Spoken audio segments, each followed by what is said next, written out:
Welcome to How to Retire on Time, a show that answers your questions about all things retirement, including income, taxes, Social Security, healthcare, and more. This show is an extension of the book, How to Retire on Time, which you can grab today on Amazon or by going to www.howtoretireontime.com.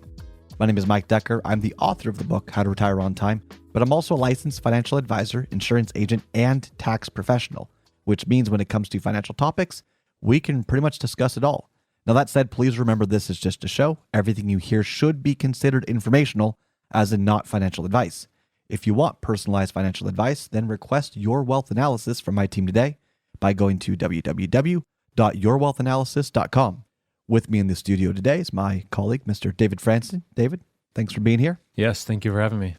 David's going to be reading your questions, and I'm going to do my best to answer them. You can send your questions in by either texting them to 913-363-1234, or you can email them to heymike@howtoretireontime.com. Let's begin. Hey, Mike, why did mortgage rates go up after the Fed dropped rates? Because mortgage rates aren't correlated with the Fed's overnight rate. So yeah, you might have to explain what overnight rates are. Yeah, I just explained something that probably went over everyone's head. So let's break it down into very simple terms.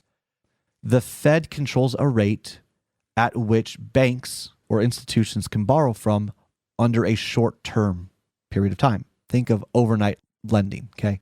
So banks, insurance companies, they have to keep a certain amount of cash on hand for certain regulatory requirements.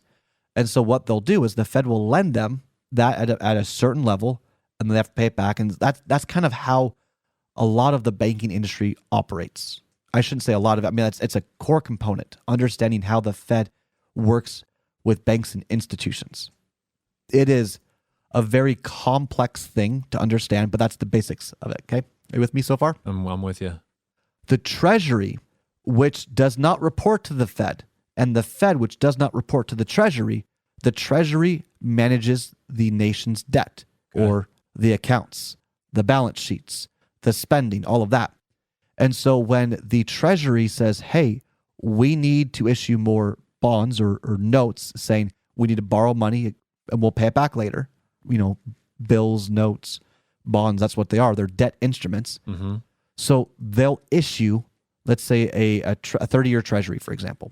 They'll issue a 30-year Treasury and then promise to pay it back during that time frame. Are you with me so far? Yeah. Okay. Treasuries issue bonds at an auction. That is the most important part. So the Fed does their thing with their rates with the banks, and they're negotiating, they're doing their own thing. But the Treasury has to actually get rid of the money. They have to actually sell these bonds or the government defaults. Oh. So what the Treasury does is the Treasury says, all right, Wall Street, what are you willing to pay for United States debt? And Wall Street says, I think we're coming up on good times. I think we're going to come up on bad times. It's always pricing in the market, what the market thinks. So the Treasury could say, we want to give out our T-bills at 1%. And the market says, nope, the return's not worth the risk we're taking. Inflation might get out of hand. I don't want to lock up money in that sense. It needs to be higher. I won't buy. So what's the Treasury going to do? They're going to increase it. Okay, how about 2%? Market says, no, we don't want to buy it. The Treasury says 3%. No, I think inflation is going to be an issue. Treasury says 4%. Can you do 4.5? Right? This is how it works. Okay. And so the Treasury says, okay, it looks like if we offer this rate for this batch of debt instruments to the public, we should be able to get the money we need to cover the expenditures of the United States government. So when that happens, that's how they enter into the market, and then we hold them, and then we can trade them amongst ourselves. Okay. All right. So you've got ETFs, mutual funds, and large institutions. They've got these assets, and they'll trade it, and that's a whole conversation to itself. But mortgage rates are based on the 10-year Treasury rate. Okay. Because most people last around 7 years or so on their mortgage. Even though you might have a 30-year mortgage, fine, but people move every 7 years or so. So they're selling or they're refinancing or something. Yeah, they're doing something. They're changing their mortgage around 7 years. Okay. So the 10-year Treasury is going to be more accurate of mortgage rates than anything else. And the 10-year Treasury rate is based on market sentiment. What does the market think when it comes to a potential market crash or risk? Because if the markets crash as well, and this is kind of on the mortgage rate side of it, if the markets are expected to crash, people might not pay their mortgage. Banks aren't going to offer you a loan unless they're properly compensating themselves for the risk that they're taking. So if they think the market's going to crash any day, they might increase rates as well, because when people don't pay their mortgage, they don't get paid. It's a tough situation. Right. A lot of financial professionals, pundits, talking heads, you name it, will say, well, when the Fed drops rates, then mortgages will also drop too. And I've been guilty of that oversimplified explanation as well, but they're not actually correlated. They may influence each other, but they may not influence each other. So what do you do with this information? Here you go. Yeah. If you want to buy a house, just buy a house. Yeah. It's that simple. Don't time the market. Don't time rates. If you can afford to buy a house, you do it. That's it. Why? Well, there's this thing called supply and demand.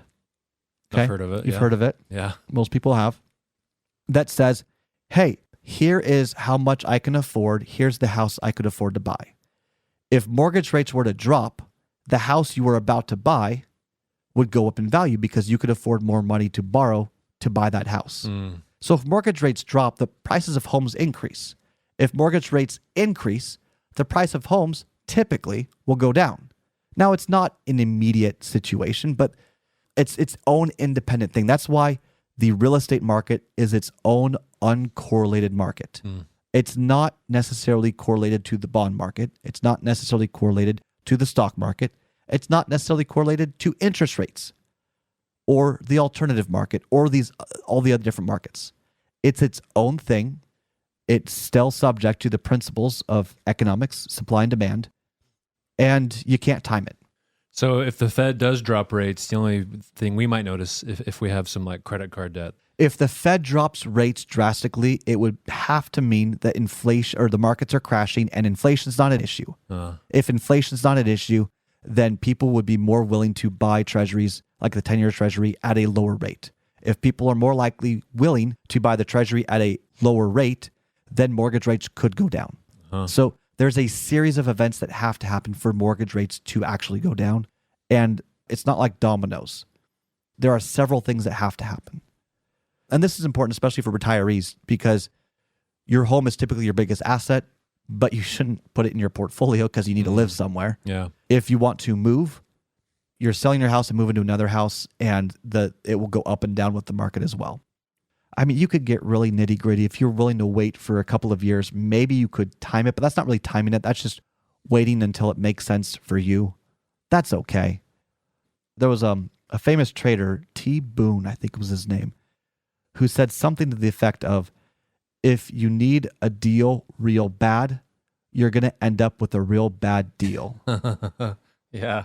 So don't let yourself be in a situation where you need mortgage rates to go down.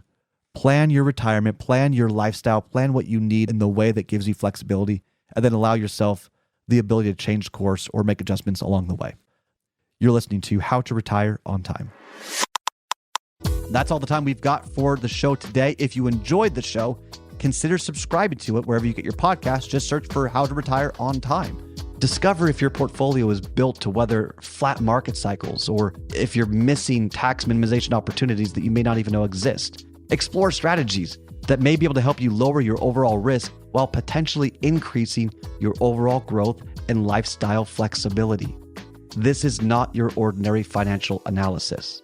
Learn more about Your Wealth Analysis and what it could do for you regardless of your age, asset, or target retirement date. Go to www.yourwealthanalysis.com today to learn more and get started.